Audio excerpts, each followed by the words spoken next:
أعوذ بالله من الشيطان اللعين الرجيم بسم الله الرحمن الرحيم رب اشرح لي صدري ويسر لي أمري واحلل عقدة من لساني يفقهوا قولي أفوض أمري إلى الله إن الله بصير بالعباد أفوض أمري إلى الله إن الله بصير بالعباد أفوض أمري إلى الله إن الله بصير بالعباد الحمد لله الذي لا يبلغ مدحته القائلون ولا يحصي نعماءه العادون ولا يؤدي حقه المجتهدون الذي لا يدركه بعد الهمم ولا يناله غوث الفتن الذي ليس لصفته حد محدود ولا نعت موجود ولا وقت معدود ولا أجل ممدود فطر الخلائق بقدرته ونشر الرياح برحمته وبطط بسعور ميدان أرضه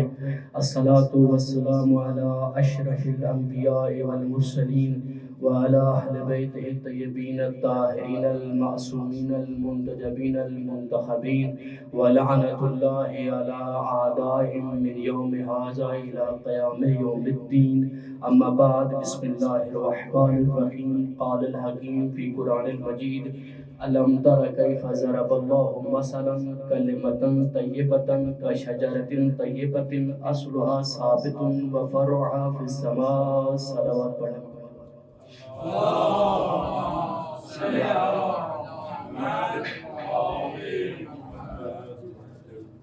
یہ آزاداری سید الشہداء جس کی ایک سلسلہ یہ مجلس اعزائے امام حسین ہے، یہ ہدایت کا کام بھی دیتی ہے اور ہادی کا کام بھی انجام دیتی ہے۔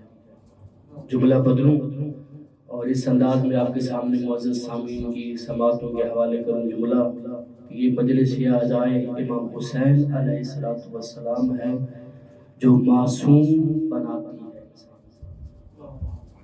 کچھ لوگ حیرت کی نگاہ سے دیکھ رہے ہیں، میں پھر ایک دفعہ کچھ اور انداز میں جملہ پیش کرنے کی کوشش کرتا ہوں کہ یہ مجلس امام حسین ہے جو انسان کو حر بنا دیتی ہے۔ ہر سال جو ماہ محرم الحرام آتا ہے، سوال کرتے ہیں لوگ کہ یہ ماہ محرم الحرام ہر سال جو آتا ہے تو کرتا کیا ہے؟ یہ عزاداران امام حسین کو حر بنانے کے لیے آتا ہے، اور جو پہلے سے حر ہوتے ہیں، احرار ہوتے ہیں، وہ مزید کمال تک پہنچ جاتے ہیں، ان کی معرفت میں مزید اضافہ ہو جاتا ہے۔ میں ایک روایت پڑھنا چاہتا ہوں۔ آقا شیخ جعفری ششتری علیہ الرحمہ نے فرمایا کہ یہ مجلس آئے امام حسین علیہ السلام امام صادق علیہ السلام کو بڑی پسند ہے۔ انہو محبوب لصادق علیہ السلام، کہ یہ مجلس امام حسین علیہ السلام جہاں پر بھی منعقد ہوگی، جس جگہ پر بھی فرش عذاب بچھے گا، جتنے افراد بھی مل کر بیٹھیں گے وہاں پر، یہ سارے کے سارے امام صادق علیہ السلام کو بڑے پسند ہیں۔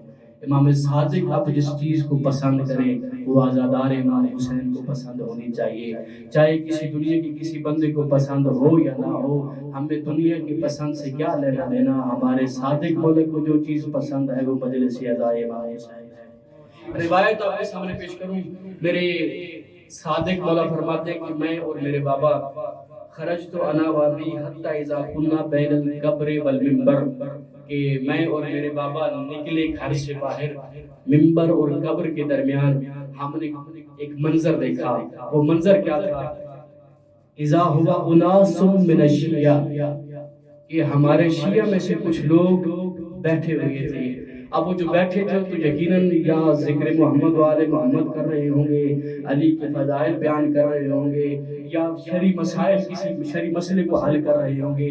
تو صادق مولا فرماتے ہیں کہ میں اور میرے بابا چل کر ان کے پاس جاتے ہیں، فسلم علیہم، اور ہم نے ان پر سلام کیا، ہم ان کو سلام کرتے ہیں۔ کتنے مقدر والے وہ لوگ تھے جن پر امام صادق اور امام باقر سلام کر رہے تھے، کتنے خوش نصیب وہ لوگ تھے۔ اللہ ہمارے بھی آنکھوں کو اس قابل بنائے ہم وقت کے امام کی زیارت کر سکیں، ہمارے کانوں کو اس قابل بنائے کہ جب ہم السلام علیکم یا صاحب العصر والزمان کہیں، میرے مولا جو جواب دیں اس جواب کو بھی ہم سن سکیں۔ مقدر والے اور خوش نصیب لوگ تھے۔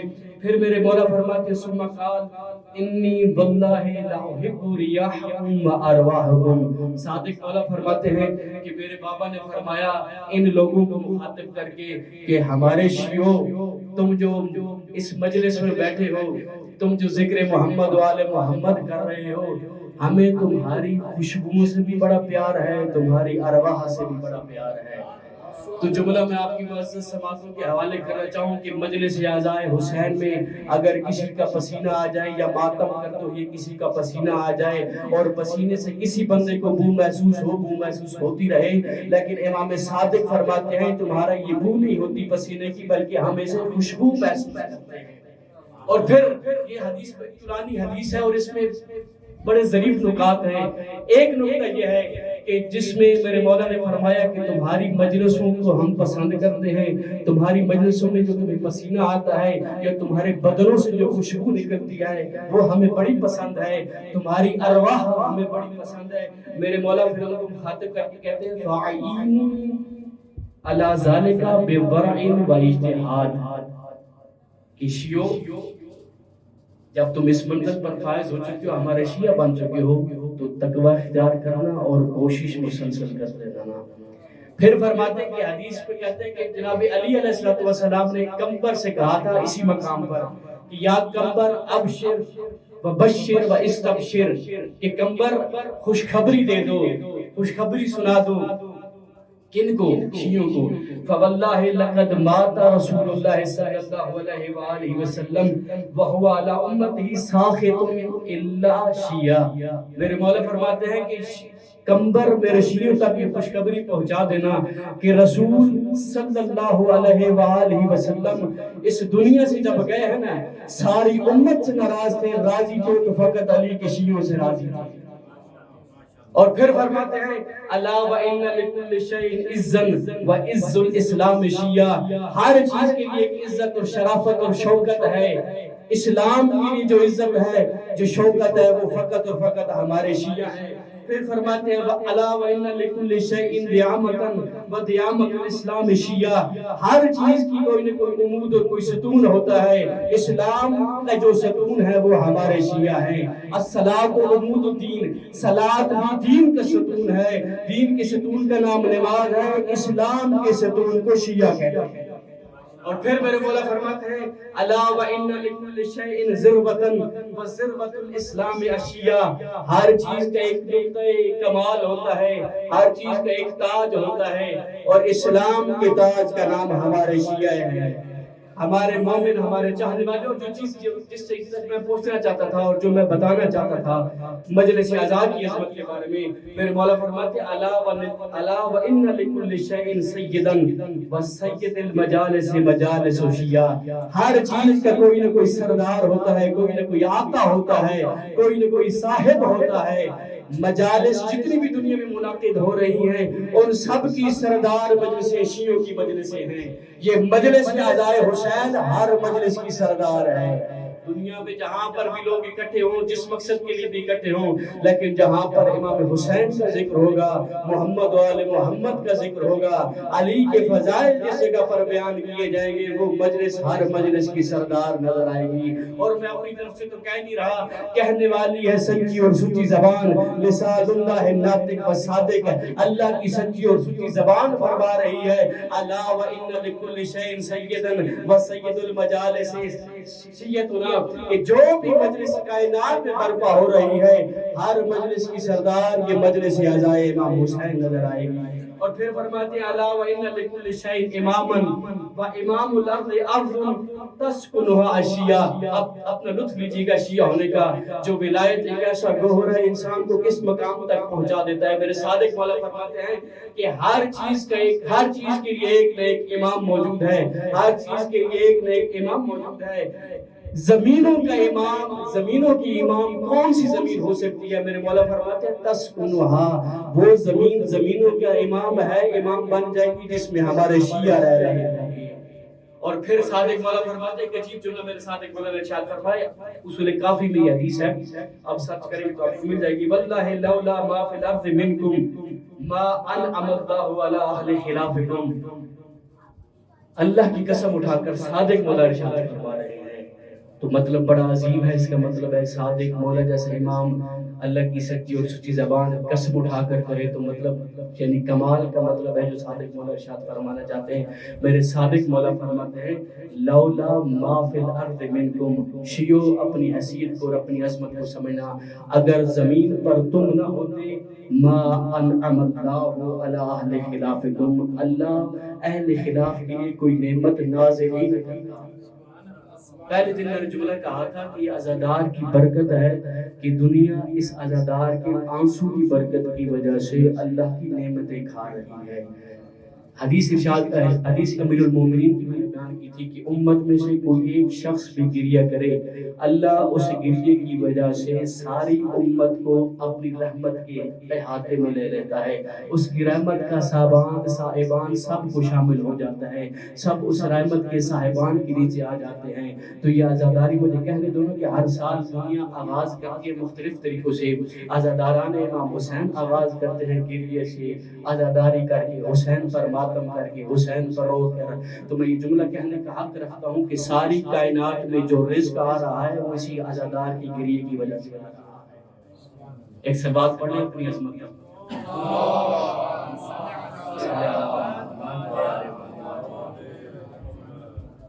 اور ایک حدیث اس دن بھی میں نے بیان کی تھی، حدیث مناجات موسیٰ، جس میں میرے اللہ نے ارشاد فرمایا کہ ما من عبد انفق فی محبت بنت نبی درہم، کہ جو شخص بھی اپنے نبی کے بیٹی کے بیٹے کی محبت میں ایک درہم بھی خرچ کرے گا، اللہ اس کو اس جہان میں 70,000 برابر برکت اس کے بال میں ڈال دے گا. آج ایک واقعہ آپ کے سامنے پیش کرتا ہوں. کل بھی ایک واقعہ پیش کی تھا، وہ بھی ہندو کا تھا. آج بھی ایک واقعہ پیش کر رہا ہوں، یہ بھی ہندو کا واقعہ ہے. آپ بھی کہتے ہوں گے کہ ہندو کی واقعہ مولانا صاحب لے کے آ رہے ہیں، لیکن کیا کروں، اپنے تو اپنے ہوتے ہیں نا. جب نظر کرم دوسروں پر ہوتا ہے نا پھر لطف آتا ہے. وہ لوگ جو ملتے ہی نہیں آپ کے مذہب سے، جن کا تعلق ہی نہیں آپ کے مذہب سے، لیکن ان کے دل میں عشق حسین ہے. اس عشق حسین کا اثر کیا ہوتا ہے. اور یہ واقعہ رحمت واسعہ میں آیت اللہ باجت کے آثار جو نشر ہوئے ہیں اس میں یہ واقعہ نقل ہے کہ آیت اللہ باجت فرماتے ہیں کہ ایک ہندو تھا، اس کی ہر سال یہ نظر تھی کہ وہ اس کے گھر دو منزلہ تھا، اس نے اپنی ایک منزل ان شیعوں کے لیے وقف کر دی تھی کہ ہر سال ماہ محرم الحرام میں وہ یہ منزل اپنا، یہ طبقہ اپنا شیعوں کے حوالے کر دیتا تھا. فقط گھر اپنا ان کے حوالے نہیں کرتا تھا بلکہ 1 لاکھ روپیہ انڈین روپیہ، ہندی روپیہ ان کے حوالے کرتا تھا کہ جو کچھ بھی خرچ کرنا ہے اس منزل میں آپ لوگ خرچ کرو، عزاداری امام حسین پہ خرچ کرو. جس انداز میں خرچ کرنا، چونکہ خود ہندو تھا، خود شامل نہیں ہوتا تھا، شریک نہیں ہوتا تھا، فقط پیسے ان کے حوالے کر دیتا تھا اور گھر کا وہ منزل اور طبقہ ان کے حوالے کر دیتا تھا. تم جو چاہو کرو، یہاں پر عزاداری سید الشہداء کے عنوان سے کرنا چاہو کر سکتے ہو، جو تمہیں مناسب لگے. تو یہ عزادار جو بانی تھے نا، یہ کہتے ہیں کہ 1,00,000 روپیہ اس زمانے میں بہت زیادہ تھا.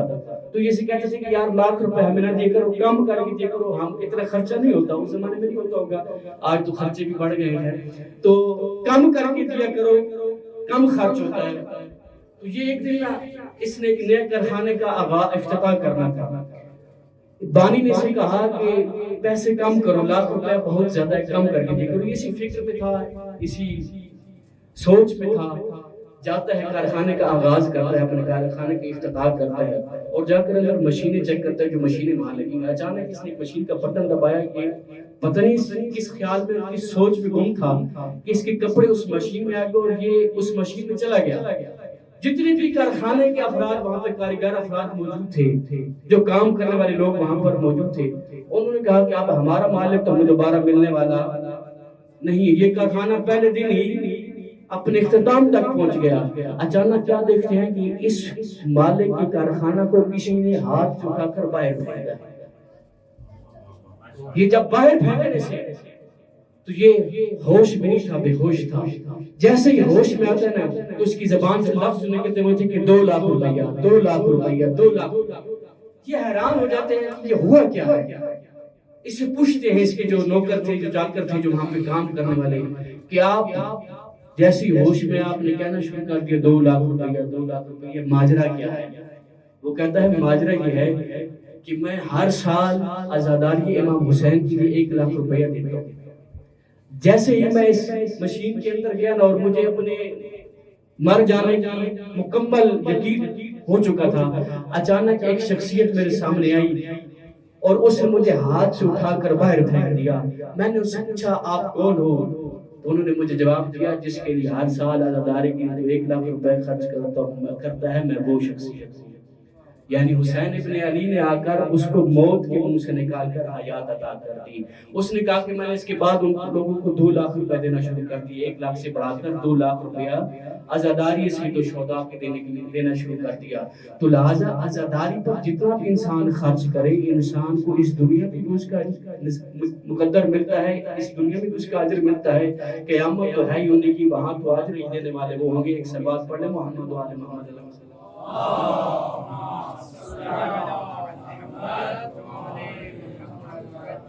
ایک تکلیف دینا چاہوں گا ان بزرگان کو جو بیٹھے ابھی سے آگے ہو جائیں تاکہ دوبارہ کہنے کی ضرورت نہ پڑے۔ آپ ایک سلوات پڑھ لیں محمد و آل محمد۔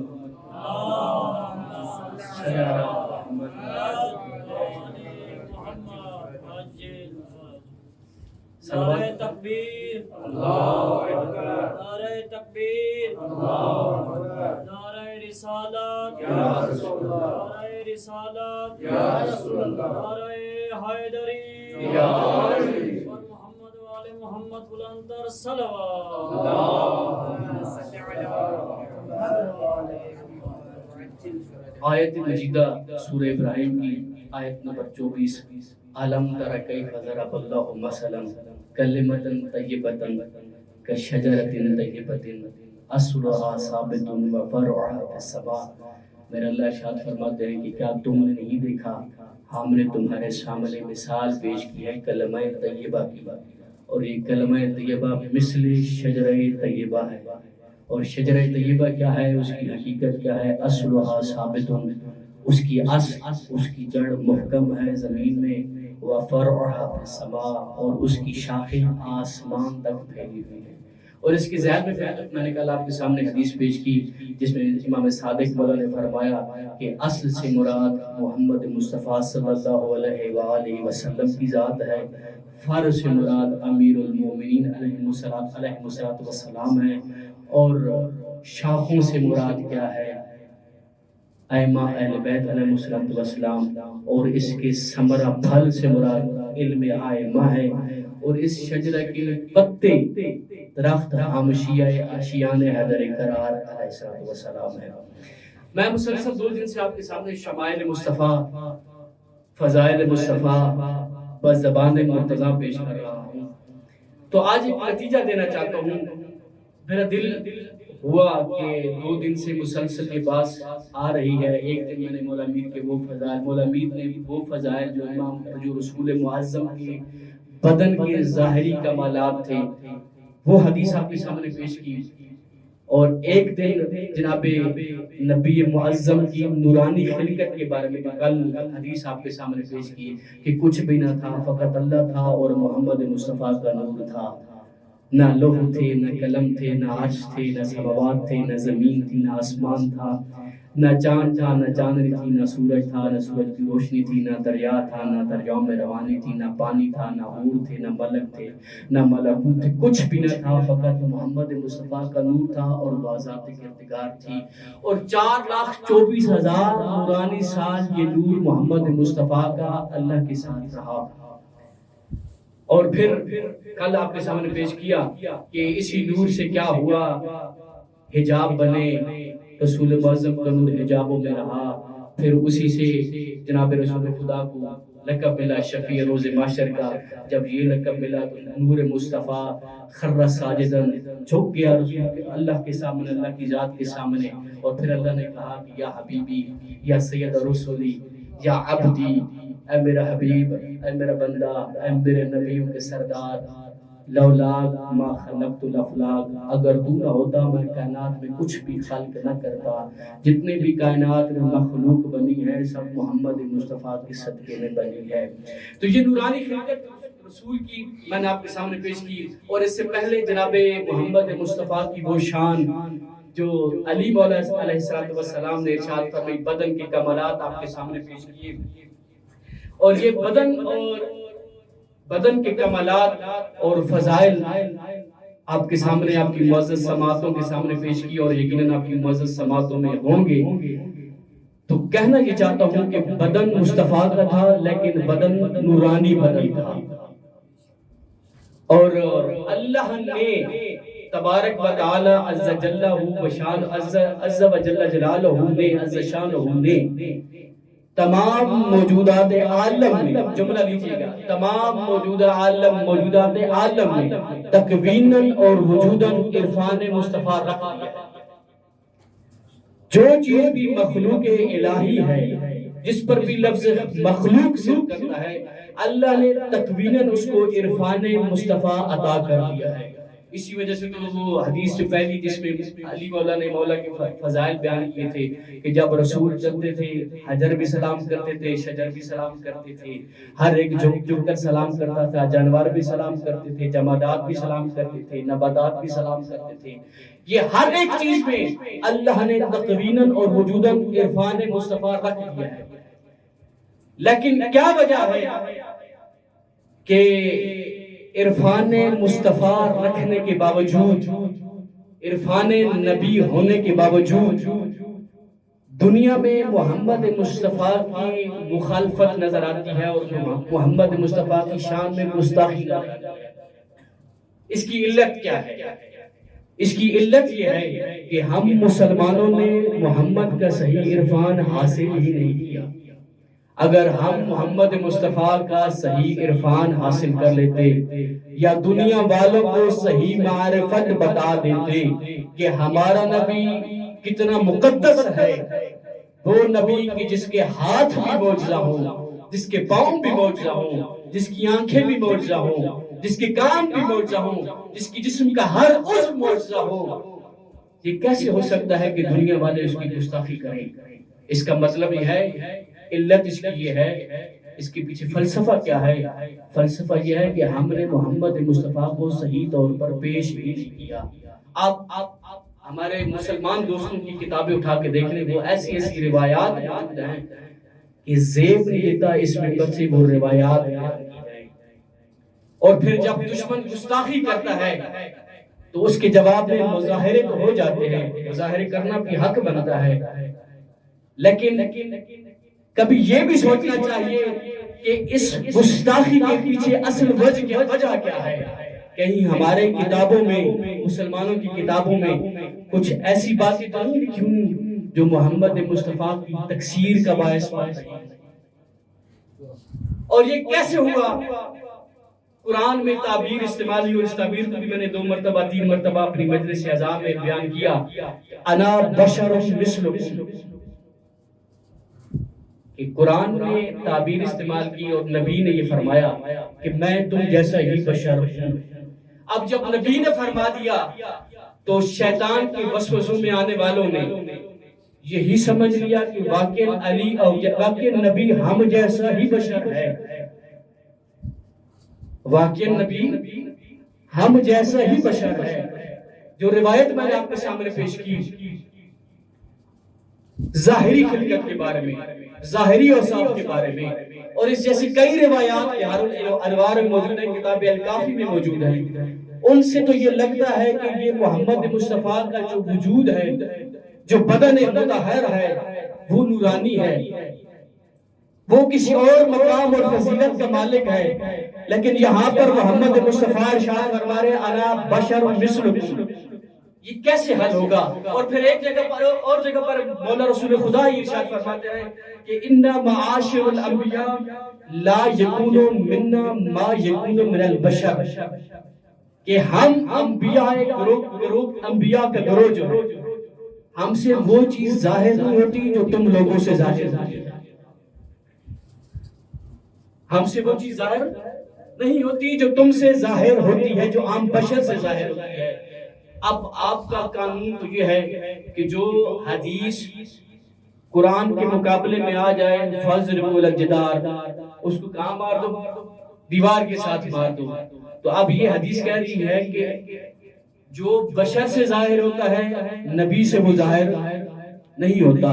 ادھر سے نبی محمد مصطفیٰ فرما رہے انا بشر مثلکم، میں تم جیسا ہی بشر ہوں. اس بات کو یہیں پہ روک کر میں ایک اور بات آپ کے سامنے پیش کرنا چاہتا ہوں کہ قرآن کو اٹھا کر دیکھیں آپ، جب بھی کسی نبی کی شان میں تقصیر ہوئی ہے تو یہی کہا گیا کہ یہ تو ہم جیسا بشر ہے، یہ تو ہم جیسا بشر ہے۔ اگر اللہ نے نبی بھیجنا تھا تو کسی فرشتے کو نبی بنا کر بھیجتا ہمارے درمیان، اور اللہ نے اس کا جواب دیا ہے قرآن میں۔ اللہ کہتا ہے بدبختو، عقل کے اندھو، اگر میں کسی ملک کو بھی فرشتہ نبی بنا کر بھیجتا نا، اور رجل کی شکل میں بھیجتا، تم جیسی ہی شکل میں بھیجتا، تو یہ کیا وجہ ہے کہیں ہم اس کو اپنے جیسا مان کر رسول کی شان میں مقصریت تو نہیں کر رہے، تقصیر کا باعث تو نہیں بن رہے؟ تو یہ کیسے معاملہ حل ہوگا؟ انا بشر مثلکم، اور پھر رسول ایک دفعہ فرما رہے ہیں ان معاشر الانبیاء لا یکون منا ما یکون من البشر، اور یہ حدیث جو محمد مصطفیٰ کے فضائل پہ زبان مرتضی کی آپ کے ذہنوں میں ہوں گے یقیناً، جس میں علی مولا نے فرمایا کہ میرا نبی کا ہر عضو معجزہ ہے، پاؤں معجزہ ہے، وہ نرم زمین پر چلے تو نشان نہیں بنتے۔ عام بشر میں اور نبی کے پاؤں میں فرق یہی ہے، عام بشر نرم زمین پر چلتا ہے تو نشان بن جاتے ہیں، محمد مصطفیٰ نرم زمین پر چلے نشان نہیں بنتے۔ عام بشر سخت زمین پر چلے نشان نہیں بنتے، محمد مصطفیٰ سخت زمین پر چلے نشان بن جاتے ہیں۔ یہ جو پتھروں پر نشان بنے نظر آتے ہیں، نیشا پور کا مقام، یہ پتھروں پر جو نشان بنے نظر آتے ہیں یہ کس وجہ سے بنے نظر آ رہے ہیں؟ ہاتھ ہے تو ہاتھ معجزہ ہے محمد مصطفیٰ کی، آنکھیں ہیں تو آنکھیں معجزہ ہے محمد مصطفیٰ کی، کان ہے تو کان معجزہ ہے محمد مصطفیٰ کی۔ پھر یہ معمہ کیسا ہے؟ اور اسی کی تائید میں جس میں محمد مصطفیٰ نے یہ فرمایا کہ اِنَّا مَعَاشِرُ الْأَنْبِيَاءِ لَا يَكُونُ مِنَّا مَا يَكُونُ مِنَ الْبَشَرِ، کہ ہم سے وہ ظاہر نہیں ہوتا جو عام بشر سے ظاہر ہوتا ہے۔ اسی کی تائید میں صادق مولا بھی ایک جملہ ارشاد فرما رہے ہیں، ایک سلوات پڑھیں جناب صادق مولا علیہ السلام کی ذات میں۔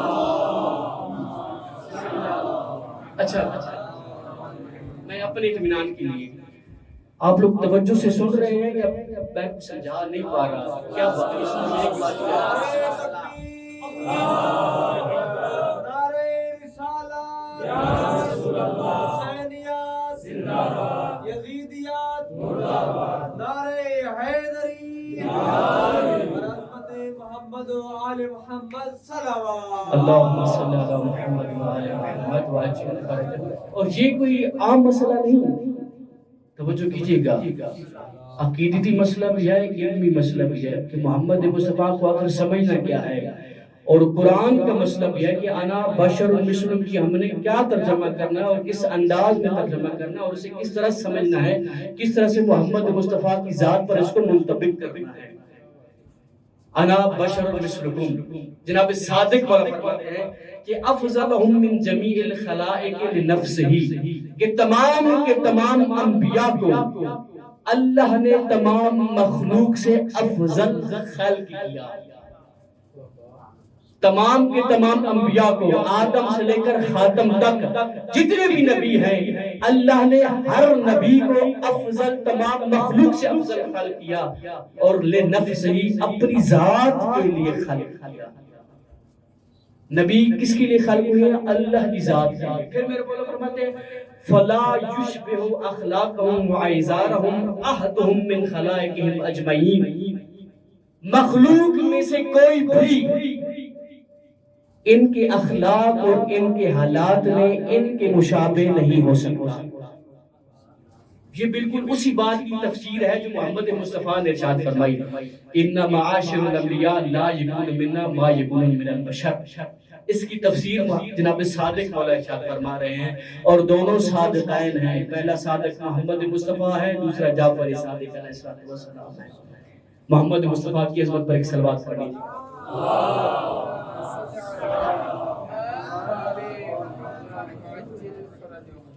امام صادق مولا فرماتے ہیں کہ کوئی بھی مخلوق میں سے ان کے مشابہ نہیں ہو سکتا، ان کی طرح کے حالات اس کے اوپر نہیں ہو سکتے، ان کے طرح کے اوصاف اس کے نہیں ہو سکتے، ان کی طرح کے کمالات اس کے نہیں ہو سکتے۔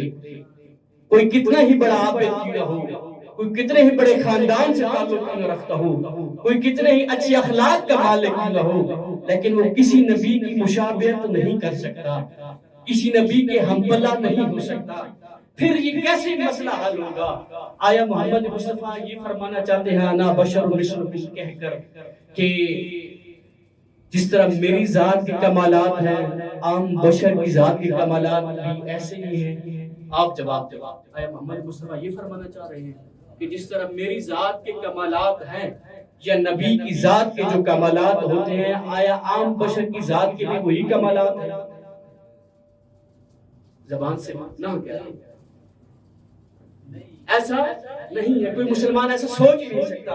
آیا پیغمبر انا بشر مثلکم کہہ کر یہ کہنا چاہتے ہیں کہ جو میرے وجود مقدس کے فضائل اور کمالات ہیں، ہر بشر کے وجود کے کمالات اور فضائل بھی اسی طرح ہیں؟ یہ بھی نہیں۔ پھر بولا کہنا کیا چاہتے ہیں انا بشر مثلکم کہہ کر؟ آیا یہ کہنا چاہتے ہیں کہ جو میری حقیقت ہے، جو میری ذات ہے، جو ایک نبی کی حقیقت ہوتی ہے یا ایک نبی کی ذات ہوتی ہے، آیا عام بشر کی حقیقت بھی وہی ہے، عام بشر کی ذات بھی وہی ہے؟ کیا نبی یہ کہنا چاہ رہے ہیں؟ یہ بھی نہیں کہنا چاہ رہے۔ تو یقیناً ایک بہت بڑا یہاں پر نقطہ ہے، وہ نقطہ کیا ہے اسی کو تلاش کرنا ہے کہ محمد مصطفیٰ کہنا کیا چاہ رہے ہیں انا بشر مثلکم، میں تم جیسا ہی ایک بشر ہوں۔ ساتھ ہے توجہ آپ کی، میرے ساتھ چل رہا ہے، یعنی کہ میں خود ہی بیان کر رہا ہوں، تھوڑا سا ہاں کر دیں، تھوڑی سی تائید کر دیں تاکہ پتہ چلے کہ میرے ساتھ کیا لوگ چل رہے ہیں۔ عظمت محمد و آل محمد بلند صلوات۔ اللہم صلی بدن مصطفیٰ کا ہم جیسا نہیں، ہر عضو معجزہ ہے، ہمارے جسم سے بھی پسینہ نکلتا ہے، ان کے جسم سے بھی پسینہ نکلتا ہے۔ فرق کیا ہے ہمارے پسینے میں اور ان کے پسینے میں؟ ہمارے جسم سے پسینہ نکلے تو بو آتی ہے، ان کے بدن اطہر سے پسینہ نکلے اطیب من المسک، مشک سے بھی زیادہ خوشبودار ہوتا ہے۔ اور جس جگہ سے پیغمبر گزر جائیں، روایت کے لفظ پڑھ رہا ہوں، 2 دن بعد بھی وہاں سے خوشبو محسوس ہوتی تھی اور لوگوں کو پتہ چل جاتا تھا کہ یہاں سے محمد مصطفیٰ گزر کر یہ ان کا بدن اطہر ہے۔ پھر یہ کیسے معمہ حل ہوگا انا بشر مثلکم کا کہ میں تم جیسا ہی ایک بشر ہوں؟ اللہ کی قسم کوئی معمہ ایسا چھوڑا ہی نہیں آل محمد نے، اہل بیت کے عظیم گھرانے نے، جس کو حال نہ کیا ہو۔ اور سب سے جو بڑا احسان ہے نا امام صادق کا، اللہ کی سچی اور سچی زبان کا، ان کی ایک روایت میں آپ کے سامنے پیش کرتا ہوں جس میں اسی نقطے کو پیش کیا گیا ہے کہ انا بشر مثلکم کا مطلب کیا ہے، وہ کون سا نقطہ ہے جہاں پر ہمارا وجود اور محمد کا وجود ایک جیسا ہے؟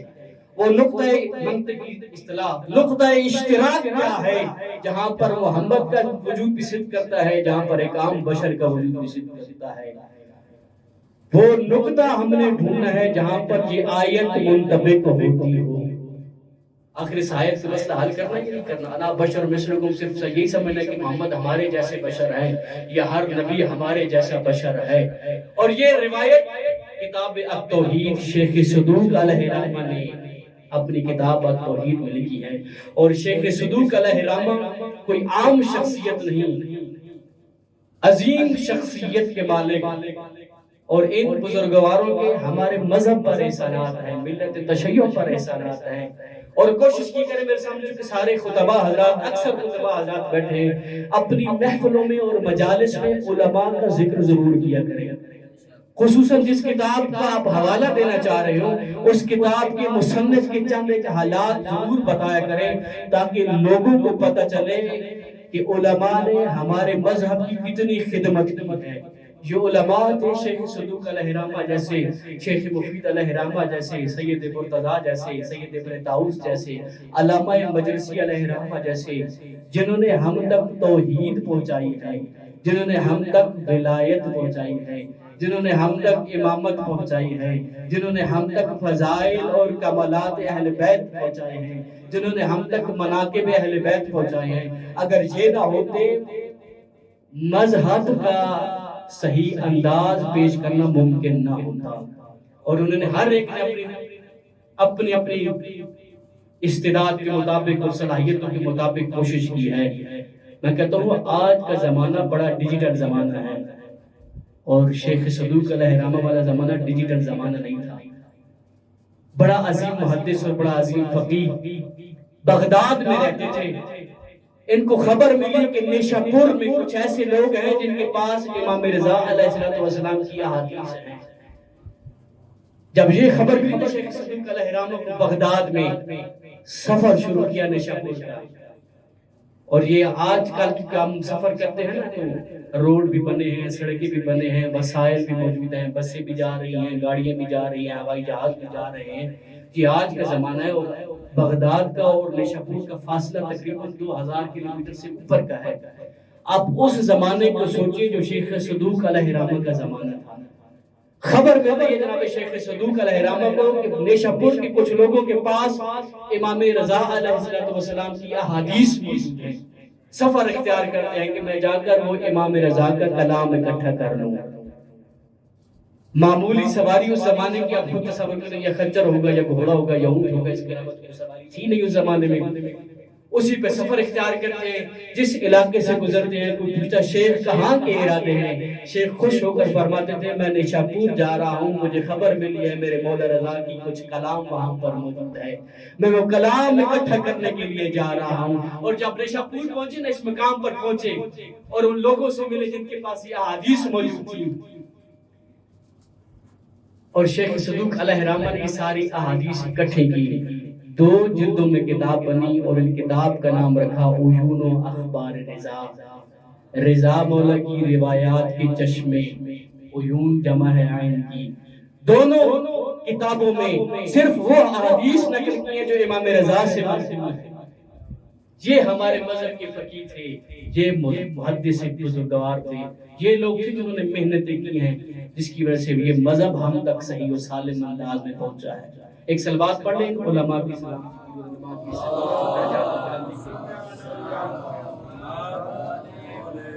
یہ ہے شیخ صدوق علیہ الرحمہ، اور ایک جملہ میں دینا چاہتا ہوں اور سماعتیں آپ بے طرف کیجئے گا کہ شیخ صدوق تاریخ کے بڑے بڑے صدیقوں سے افضل ہیں۔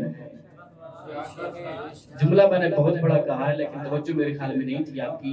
جنہیں تاریخ نے صدیق اور صدیقہ کہا ہو، ان سے شیخ صدوق زیادہ سچے تھے۔ یہ شیخ صدوق کی عظمت، اور شیخ صدوق علیہ الرحمہ نے بہت ساری کتابیں لکھی، ان میں سے ایک کتاب کا نام ہے التوحید، جس میں ساری بحث توحید پر ہے۔ ایک روایت اس میں یہ نقل کی ہے، اور روایت ایک دہلیہ آتا ہے میرے مولا صادق کے پاس، وہ توحید کی کچھ مسائل ڈسکس کرنے کے لیے اور نبوت کی کچھ مسائل ڈسکس کرنے کے لیے مولا امام صادق کی محضر میں آتا ہے۔ اس حدیث بہت طولانی ہے، میں ساری حدیث نہیں پڑھوں گا، صرف وہ جملہ جس نے ہماری مشکل کو حل کرنا ہے، وہ جملہ آپ کی سماعتوں کے حوالے کرنا چاہوں گا کہ انا بشر مثلکم کا حل امام صادق نے کیسے ارشاد فرمایا ہے کہ یہ انا بشر مثلکم کیسے حل ہوگا، وہ کون سا نقطہ اشتراک ہے جو ہمارے بدن میں بھی ہے اور محمد مصطفیٰ کے بدن میں بھی ہے۔ ایک صلوات پڑھیں امام صادق علیہ السلام کی ذات پر، میں نقطہ آپ کے سامنے پیش کروں۔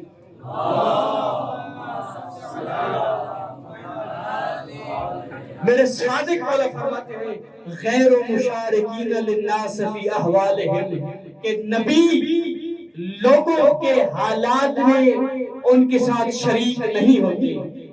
یہ تو وہی بات ہے کہ پہلے والی کہ عام لوگوں کے جیسے حالات ہیں وہ نبیوں کے حالات ویسے نہیں ہوتے۔ پھر فرماتے ہیں الا مشارکتہم لہم، باوجود اس کے نبی ان کے ساتھ شریک ہیں۔ مولا یہ کیا کہنا چاہ رہے ہیں؟ ایک مرتبہ آپ کہہ رہے ہیں کہ نبی عام بشر کے ساتھ شریک نہیں ہے، پھر آپ فرما رہے ہیں باوجود اس کے وہ ان کے ساتھ شریک ہے۔ یہ کہنا کیا چاہ رہے ہیں؟ یہ کس نقطے کی طرف لے کر جانا چاہ رہے ہیں؟ میرے مولا فرماتے ہیں وہ نقطہ اشتراک فقط اور فقط فی الخلق والترکیب، یہ شکل و صورت میں تم جیسے ہیں، ترکیب اعضاء میں تم جیسے ہیں، باقی ہر ایک کی چیز مختلف ہے۔ کہنا کیا چاہتا ہے میں اس کو تھوڑا کھولتا ہوں کہ مولا فرمانا یہ چاہتے ہیں کہ ظاہری شکل و صورت محمد مصطفیٰ کی بھی تم جیسی ہے، جیسے تمہاری شکل و صورت ہے ویسی شکل و صورت ان کی بھی ہے، جس طرح تمہارے ترکیب اعضاء ہے، تمہارے بھی دو آنکھیں ہیں اس کی بھی دو آنکھیں ہیں، تمہارے بھی دو کان ہیں اس کی بھی دو کان ہیں، تمہارے بھی دو پاؤں ہیں اس کی بھی دو پاؤں ہیں، تمہارے بھی دو ہاتھ ہیں اس کے بھی دو ہاتھ ہیں۔ ترتیب اعضاء میں جہاں پہ تمہارا سر موجود ہے اس کا سر بھی وہیں پہ موجود ہے، جہاں پر تمہارے پاؤں موجود ہے اس کے پاؤں بھی وہیں پہ موجود ہے، جہاں پر تمہارے بازو بدن کے ساتھ لگی ہوئی ہے اس کے بازو بھی ویسے ہی بدن کے ساتھ لگی ہوئی ہیں، جیسے تمہارے ہاتھ بازو کے ساتھ لگا ہوا ہے ویسے ہی محمد مصطفیٰ کا ہاتھ بازو کے ساتھ لگا ہوا ہے۔ لیکن فکر نہ کرنا کہ جو ہاتھ تمہارا ہے وہی ہاتھ محمد مصطفیٰ کا ہے، جو ہاتھ محمد مصطفیٰ کا ہے اس کی قدرت کا تم احاطہ ہی نہیں کر سکتے۔ وہ ہاتھ اشارہ کرے چاند دو ٹکڑوں میں تقسیم ہو جاتا ہے، وہ ہاتھ اشارہ کرے شجر دو ٹکڑوں میں تقسیم ہو جاتا ہے، اور اس ہاتھ میں کنکریاں کلمہ پڑھنا شروع کر دیتی ہیں۔ وہ ہاتھ وہ ہے جو اشارہ کرے تصویر کی طرف تصویر شعر میں تبدیل ہو جائے، وہ ہاتھ کسی کی بڑھاپے کی طرف اشارہ کرے بڑھاپا جوانی میں تبدیل ہو جائے۔ اسی اپنے جیسا ہاتھ تصور مت کرنا، یہ ہاتھ ہے لیکن ید اللہ ہے۔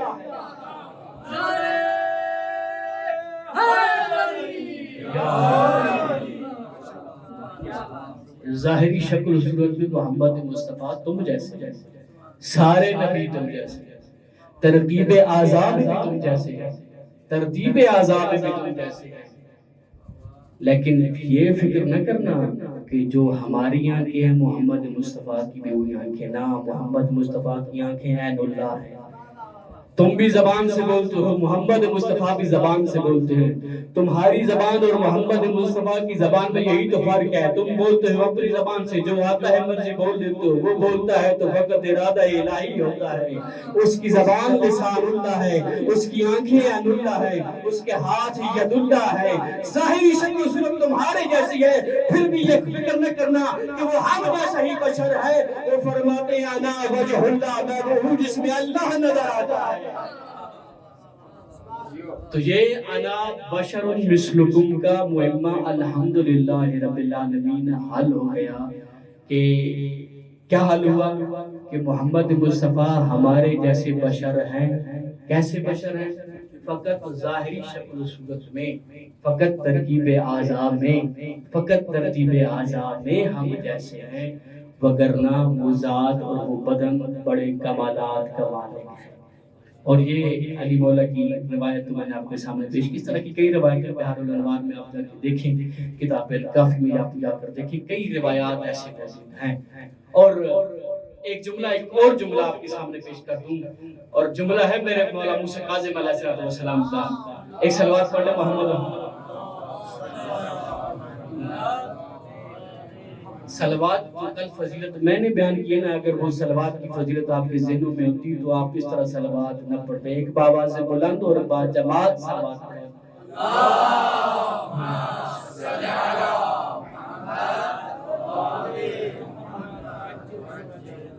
میرے مولا موسیٰ کاظم فرماتے ہیں کہ اس انا بشر مثلکم کو دیکھ کر یہ غور نہ کرنا، یہ فکر نہ کرنا کہ ان کی ذات ہماری جیسی، ان کی ماہیت ہمارے جیسی۔ روایت معتبر ہے، روایت میں امام موسیٰ کاظم فرماتے ہیں نحن نور اللہ اللاہوتیہ فی حیاتہ البشریہ، ہم اللہ کا نور ہیں حیات بشر میں آئے ہیں۔ ہمارا نور بدن کا نور یا روح کا نور اللہ کا نور ہے۔ فقط فرق یہ ہے، فقط آئے ہیں تم لوگوں کی ہدایت کے لیے، اس پیکر جسمانی میں آئے ہیں۔ خبردار ہمیں اپنے جیسا خیال نہ کرنا، ظاہر کی دھوکے میں مت آنا۔ ظاہر کے دھوکے میں جو آیا ہے وہ لعنت اللہ بن جاتا ہے، اور جو ظاہر کو دیکھ کر باطن تک پہنچتا ہے وہ رحمت اللہ بن جاتا ہے۔ ایک سبات پڑھ لیں محمد مصطفیٰ کی عظمت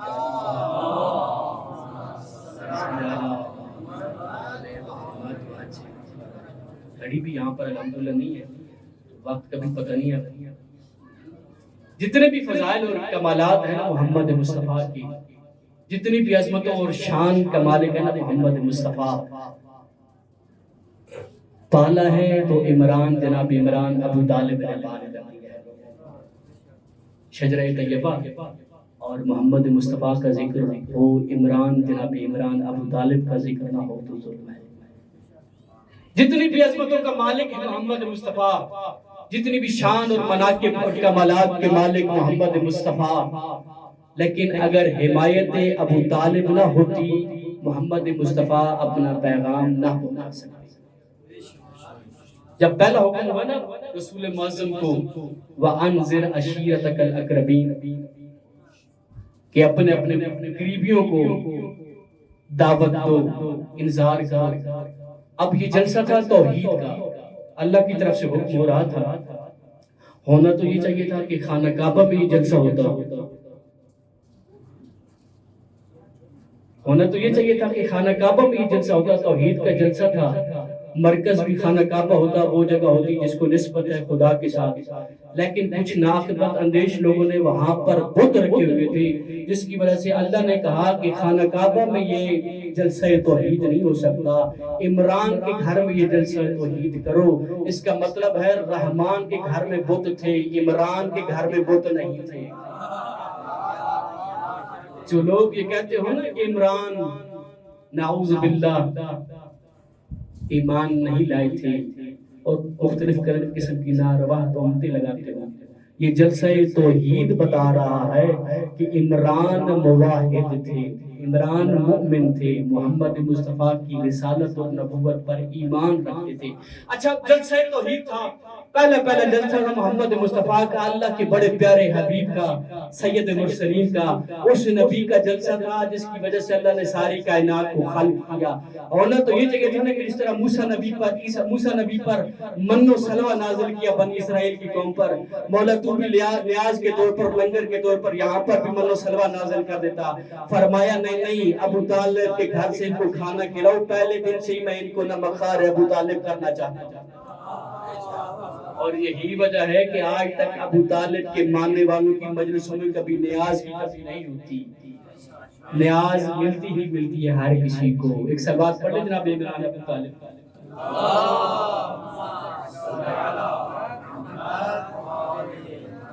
اب دعوت عشیرہ 3 دن تک یہ اہتمام ہوتا رہا،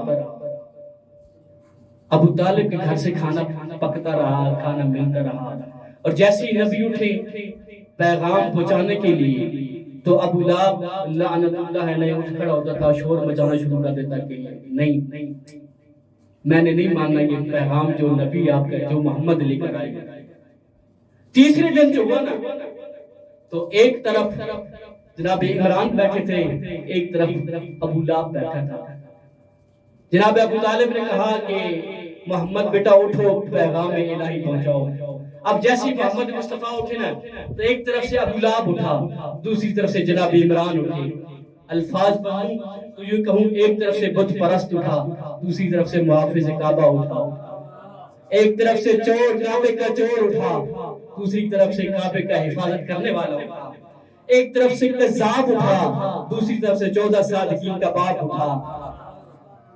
یہ سارے کے سارے شجرہ کہاں جا کر ملتا ہے جناب ابو طالب سے؟ ایک شاعر نے بڑا خوبصورت شعر کہا ہے، اس کے بعد آپ کی زحمت تمام، کہ حیدر ہوں کہ حسنین کے سجاد خدا ہوں، باقر ہوں یا جعفر کے موسیٰ کے رضا ہوں، جواد تقی ہوں یا نقی مست دعا ہوں، سرکار حسن عسکری انجم بقوا ہوں، یا مہدی آخر کے حجابوں میں چھپا ہوں، ہر جز کسی پیکر خالق سے ملے گا، ہر فرد کا شجرہ ابو طالب سے ملے گا۔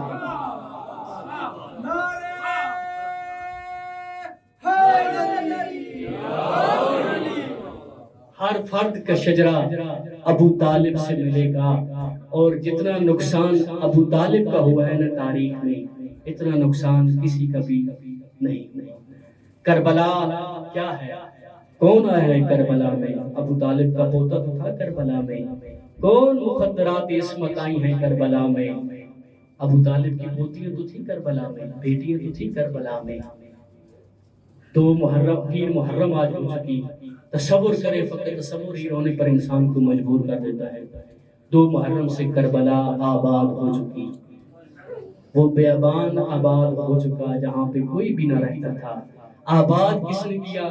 ایک طرف محمد کا نواسا ہے، علی کا بیٹا حسین ہے، دوسری طرف مقدرات عصمت جناب زہرا کی بیٹیاں زینب ہیں، جناب ام کلثوم، جناب رباب، جناب سکینہ، جناب رقیہ ہے۔ یہ کہنا آسان ہے میرا، جب لوگ محرم کو کربلا میں پہنچے نا حسین، پوچھا اس سرزمین کا نام کیا ہے، بتایا گیا کرب و بلا۔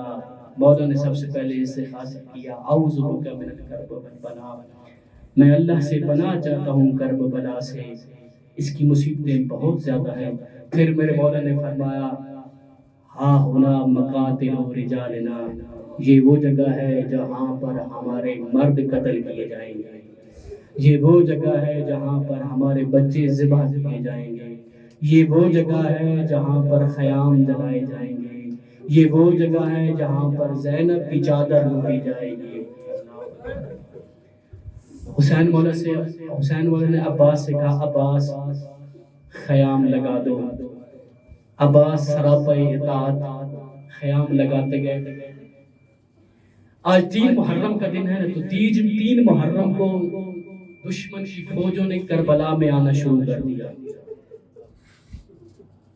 دشمن کی فوجیں کربلا میں آ رہی ہیں، کبھی 500 کا لشکر، کبھی 1000 کا لشکر، کبھی 5000 کا لشکر۔ جیسے گھوڑوں کی ٹاپوں کی آواز پہنچی تھی نا زینب عالیہ کی کانوں میں، جناب زینب کا دل دھڑک جاتا تھا، کہتی تھی اما فضہ ذرا خیمے کا پردہ ہٹا کر دیکھنا کون آیا ہے۔ جناب اما فضہ خیمے کا پردہ ہٹاتی تھی، دیکھتی تھی دشمن کی فوجیں ہیں، رو کر کہتی ہوں گی جناب زینب تیرے حسین کے قاتل اکٹھے ہو رہے ہیں۔ جب بھی گھوڑوں کی آواز، ٹاپوں کی آواز آتی، جناب زینب فضہ سے کہتی فضہ دیکھنا کون آیا میرے حسین کے چاہنے والا بھی کوئی آیا ہے یا نہیں آیا۔ جناب فضہ یہی فرماتی زینب تیرے حسین کا چاہنے والا کوئی نہیں آیا، یہ سارے تیرے حسین کے قاتل اکٹھے ہو رہے ہیں۔ جب زیادہ پریشان ہوئے بی بی زینب نے اما فضہ سے کہا اما فضہ جاؤ حسین کو بلا کر لے آؤ۔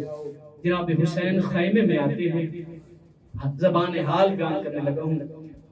جناب زینب کے احترام میں اٹھ کھڑی ہوئی ہوں گی، یقیناً بھائی کے ہاتھ بھی چوما ہوگا، بھائی کا ماتھا بھی چوما ہوگا، بھائی کی آنکھوں پر بوسہ دیا ہوگا۔ پریشان حالت میں زینب نے بھائی سے پوچھا ہے حسین یہ جتنے بھی اکٹھے ہو رہے ہیں تیرے قتل کے لیے اکٹھے ہو رہے ہیں؟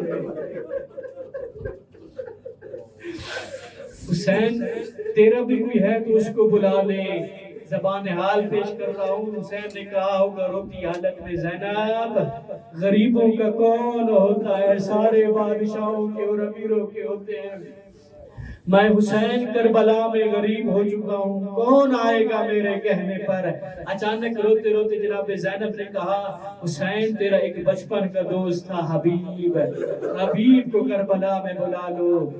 حالات زندگی حبیب میں یہ ملتا ہے کہ جب رسول معظم کے زمانے میں حبیب کا سن چھوٹا تھا، حبیب کے بارے میں یہ ملتا ہے کہ حسین رسول معظم نے ان کے باپ مظاہر سے کہا تھا مظاہر مجھے تمہارے بیٹے حبیب سے بڑا پیار ہے۔ جناب مظاہر پوچھتے مولا کس وجہ سے اتنا پیار میں حبیب سے؟ جناب رسول معظم فرماتے ہیں کہ میرا حسین جب بھی مدینہ کی گلی میں چلتا ہے نا، تیرا حبیب میرے حسین کے قدموں کی خاک اٹھا کر ان کو اپنی آنکھوں پہ لگاتا ہے، اس وجہ سے تمہارے حبیب سے مجھے بڑا پیار ہے۔ جب بہن نے کہا نا کہ بھائی حبیب کو بلا لو، جناب حسین نے عباس کو آواز دی عباس کاغذ اور قلم لے آؤ۔ حسین مولا نے خط اپنے ہاتھ سے لکھا، ایک قاصد کو روانہ کیا فوراً کوفہ جاؤ، حبیب کو یہ میرا پیغام دے کر آؤ اور فوراً واپس آ جانا ہے، کہیں ایسا نہ ہو تم حسین کی نصرت سے پیچھے رہ جاؤ۔ اب یہ قاصد لے کر خط لے کر کوفہ روانہ ہوتا ہے۔ کوفہ پہنچے، دو روایتیں ملتی ہیں۔ ایک روایت کے مطابق جناب حبیب ابن مظاہر بازار میں مہندی خرید رہے تھے کہ قاصد حسین کا جناب حبیب ابن مظاہر سے آ کر ملتا ہے۔ حسین مولا کا خط جناب حبیب ابن مظاہر کے حوالے کرتا ہے۔ جب حبیب خط پڑھتے ہیں نا تو اپنی داڑھی پر ہاتھ مار کر کہتے ہیں اب یہ داڑھی حسین کی مدد میں میرے خون سے رنگین ہو۔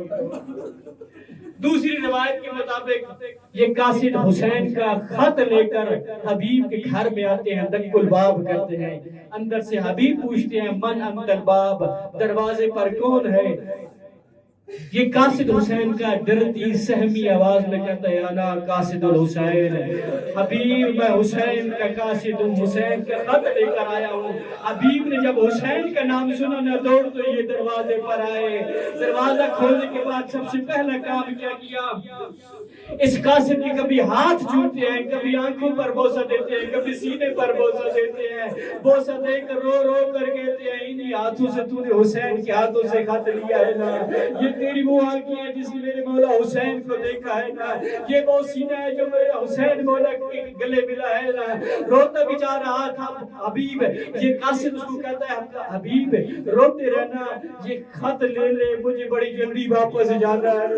حبیب رو کر کہتے ہیں تو حسین کا قاصد ہے اور تو میرے مولا حسین کا قاصد ہے، کچھ دیر میرے گھر آ جا، میں تیری مہمان نوازی کروں۔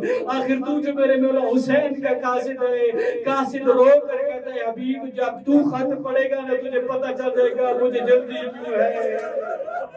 اب حبیب وہ خط لے کر اندر آتے ہیں، جیسی خط کھولتے ہیں پہلے بسم اللہ پڑھتے ہیں، پھر خط کو بوسہ دیتے ہیں، آنکھ پر لگاتے ہیں، جیسی خط پڑھنا شروع کرتے ہیں رونا شروع کر دیتے ہیں، روتے بھی جاتے ہیں، خط بھی پڑھتے جاتے ہیں۔ اس کی زوجہ اس کے ساتھ آ کر بیٹھ جاتی ہے، وہ کہتی ہے کہ اس سے پہلے جب بھی حسین کا خط آتا تھا تو حبیب بڑا خوش ہوتا تھا، آج یہ خط حسین کا نہیں کسی اور کا ہے، تو بڑا رو رہا ہے۔